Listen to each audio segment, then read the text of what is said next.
তাহলে তুমি অনেক কষ্ট পাবে, যেটা আমি চাই না।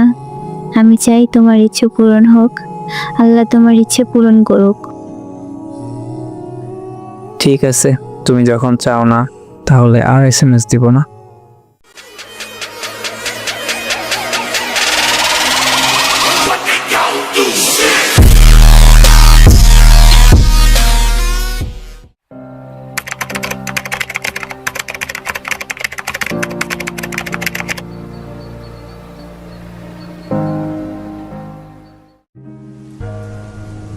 তোমার প্রতি একটা আলাদাই মায়া কাজ করে আমার। তাই নাকি? জি, বুঝলাম। আমি তোমাকে নিয়ে অনেক স্বপ্নও দেখছি। কয়েকদিন আগে, আর একটা গত পরশু, আর একটা দেখছি অনেক আগে। তো কি দেখলা স্বপ্নে কয়েকদিন আগে? তুমি আমাদের বাসায় আসছো, আমি তোমার সাথে গল্প করছি অনেক, এমন কিছু স্বপ্ন। আমাদের বাসায়ও ছিলে এক রাত। আল্লাহ, তাই নাকি? জি। আর গত পরশু কি দেখলা? দেখছি আমাদের দুজনের বিয়ে হয়েছে। আমরা বিদেশের কোনো এক রেস্টুরেন্টে ডিনার করতে গেছি। বাবারে, কত কিছু দেখছো। জি। বুঝলাম। একটা জিনিস আমি অনেক আগে থেকেই ভেবে রাখছি, তুমিই ছিলে আমার প্রথম এবং হবা শেষ ভালোবাসা, আর যাকে আমি নিজে মন থেকে প্রপোজ করব। করবা নাকি? কি প্রপোজ?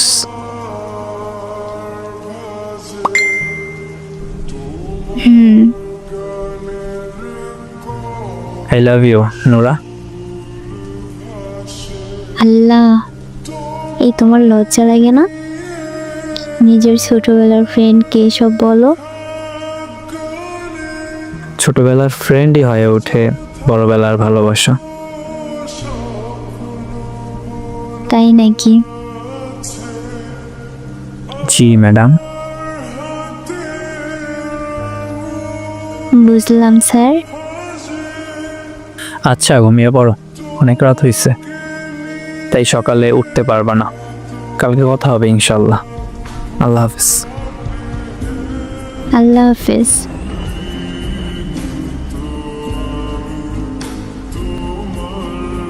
এরপর কয়েকদিন আমাদের এইভাবেই কথা হয়।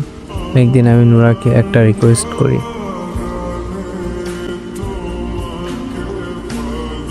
নুরা, একটা রিকোয়েস্ট করি। হুম, করো। আমি তোমাকে কলিজা বলে ডাকি। না মেহের, এটা কইরো না। আমি তোমার সাথে আর কথাই বলতে চাই না। আমার আর SMS দিবা না। তাহলে আমাকে ব্লক করে দাও। ঠিক আছে, ভালো থেকো।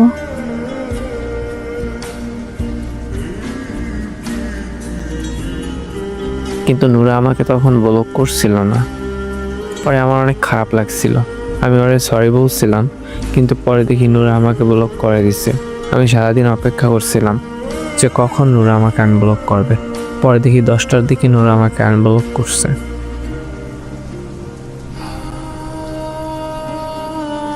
নুরা, কালকের জন্য সরি, আমার ভুল ছিল।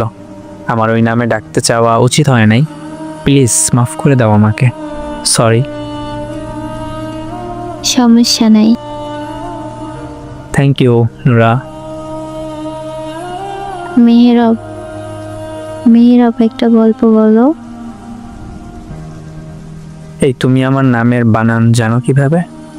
আমার নামের বানান কেউ কখনো ঠিক করে লিখতে পারে নাই, মা আর আব্বু ছাড়া। বাড়ির অন্যরাও ভুল লেখে। আমি কেন জানবো না শুনি? তুমিই ভালো জানো। একটা গল্প শুনতে চাইছিল না, শুনবা? বলো। তাহলে আমার এক ফুফাতো ভাইয়ের মামাতো ভাইয়ের গল্প বলি। আচ্ছা, একটা ফুফাতো ভাইয়ের মামাতো ভাই, বয়স প্রায় আমার মতোই, অনেক ভালো ছেলে, হাসি খুশি থাকতো সব সময়, কোনো মেয়ের সাথে খারাপ ব্যবহার করতো না, ওদের সাথে কথাও বলতো না। কিন্তু ও একবার একটা মেয়েকে ভালোবেসে ফেলে, অনেক ভালোবাসে মেয়েটাকে, কিন্তু মেয়েটা প্রস্তাবে রাজি হয় না।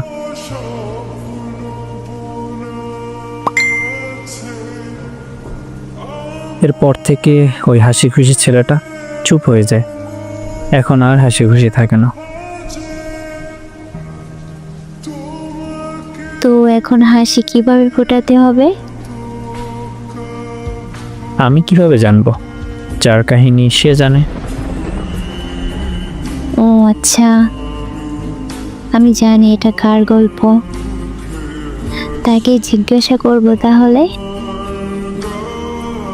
কার গল্প? এটা তোমার কোনো ভাইয়ের গল্প না, এটা তোমার নিজেরই মনের গল্প, তা আমি জানি।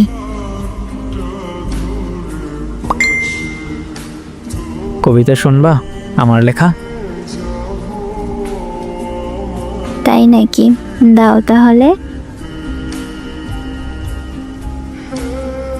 তুমি কাছে নেই তবুও হৃদয়ে বিরাজ, তোমার হাসির স্মৃতি দেয় কষ্টের রাজ। কথা বলতে চাও না তবুও ভালোবাসি, দূরে থেকেও তুমি আমার হৃদয়ের হাসি। প্রতিটি রাতের চাঁদ তোমার জন্য জ্বলে, হৃদয়ের গহীনে শুধু তোমার নাম চলে। কষ্টের মাঝে ভালোবাসা যেন অবিরাম নদী, তোমার প্রতি এই অনুভূতি কখনো নষ্ট হবে না জানি। তুমি জানো হৃদয়ে রেখেছি তোমার নাম। একাকিত্বের রাতে স্বপ্নে আসে তোমার ছাপ, দূরত্বের দেয়ালে চেপে রেখেছি মায়া। বলো তুমি কি শোনো আমার হৃদয়ের গায়া? কথা বলতে চাই কিন্তু ভয়ে থমকে যাই, তোমার হাসির আলোতে আমি যেন ভাসি সবে হায়।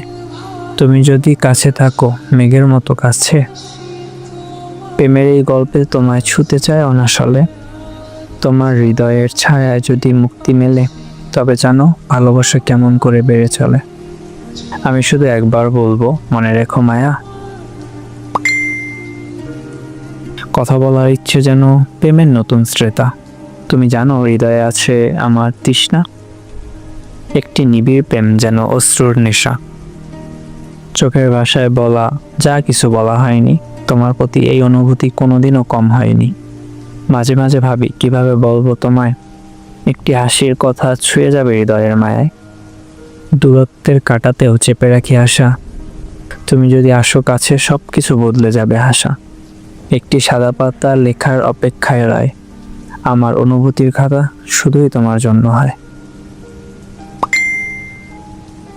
স্মৃতির ভেলায় ভেসে পার হব আশা নিয়ে, তুমি জানতে পারো কি আমার হৃদয়ের পেয়ে। তুমি আসলে রঙিন, আমার বুকে রং চড়ায়, ভালোবাসার নদী প্রবাহিত শুধু তোমার মায়ায়। একমাত্র যাকে ভালোবেসেছি সেটা হলো তুমি, আমার এই মনের জায়গা, অন্য কাউকে দিতে পারবো না আমি। আর একটা পরে শোনাবো আবার একদিন। আচ্ছা,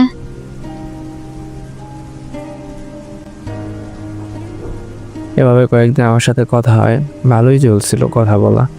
কিন্তু একদিন আমি নোরার একটা ফ্রেন্ডের কাছ থেকে জানতে পারি নোরা ভাবছে এটা আবেগ।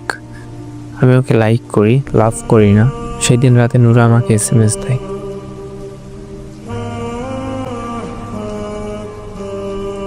এখন থেকে আর SMS এ কথা বলার দরকার নাই। তুমি আগে যেভাবে লাইক করতে সেভাবেই করো, বাট SMS এ কথা বলার দরকার নাই। এতে তোমার আমার প্রতি মায়া বেড়ে যাবে, আর আমারও। আর পরে যদি তোমার ইচ্ছে পূরণ না হয়, তাহলে তুমি অনেক কষ্ট পাবে, যেটা আমি চাই না। আমি চাই তোমার ইচ্ছে পূরণ হোক, আল্লাহ তোমার ইচ্ছে পূরণ করুক। ঠিক আছে, তুমি যখন চাও না তাহলে আর SMS দিব না, কিন্তু আমি তোমাকে ভুলবো না। আল্লাহ হাফেজ।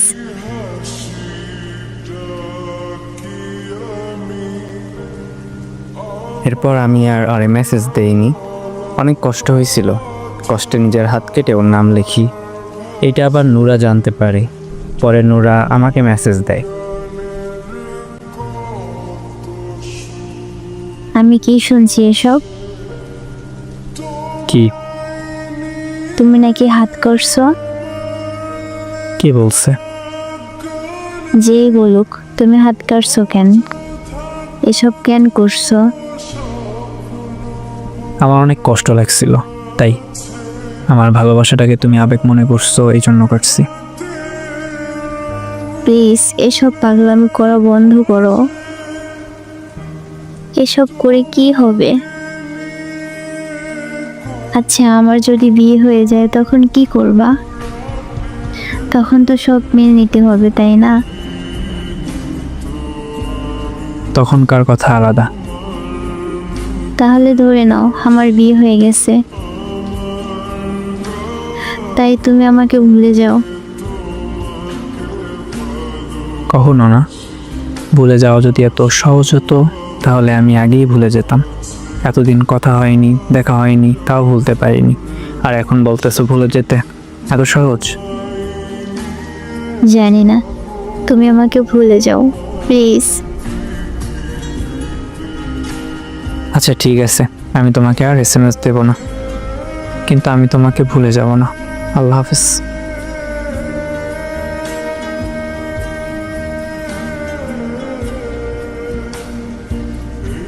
এরপরে আমি ওকে আর SMS দেইনি, নূরাও দেয়নি। আমার ফ্রেন্ডরা অনেকেই বলছে ভুলে যেতে, কিন্তু আমি তা পারবো না। 3 বছরের ভালোবাসা এত সহজে ভুলে যাওয়া গেলে ওইটা ভালোবাসা ছিলই না।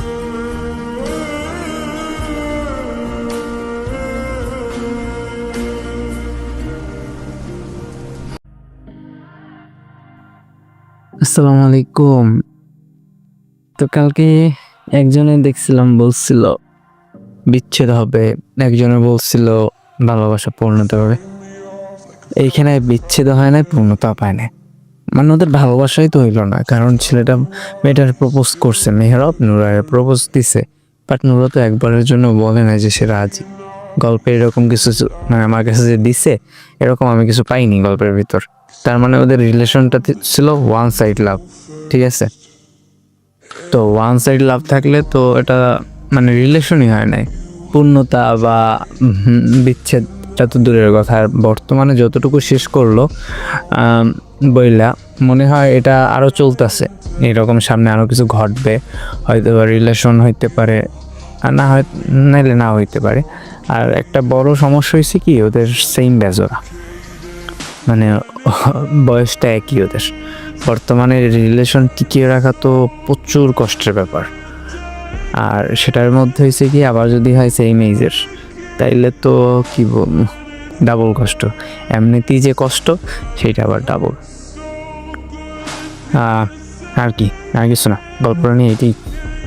আপনাদের কাছে কেমন লাগছে জানাইবেন। আবার কই, আর আমাদের টুর্নামেন্ট শুরু হয়ে যাইতেছে। 1 তারিখের পর আমরা সূচি দেব। তো যারা টুর্নামেন্ট খেলতে চান, আমার পেজের লিঙ্ক দেবো ডিসক্রিপশনে। আর আমার যে চ্যানেলে লাইভ করা হবে বা টুর্নামেন্টের ভিডিও আপলোড করা হবে, সেই ভিডিও দেব, মানে সরি, সেইটার লিঙ্ক দেবো ডিসক্রিপশনে, ইউটিউব চ্যানেল। তো আশা করি সবাই দেখে আসবেন। আর যারা ফ্রি ফায়ার প্লেয়ার আছেন তারা তো দেখবেন, আর যারা ফ্রি ফায়ার খেলে না তারা গিয়ে টুর্নামেন্টটা তো উপভোগ করবেন ইউটিউব চ্যানেলে। যাই হোক, কেমন লাগছে জানাইন।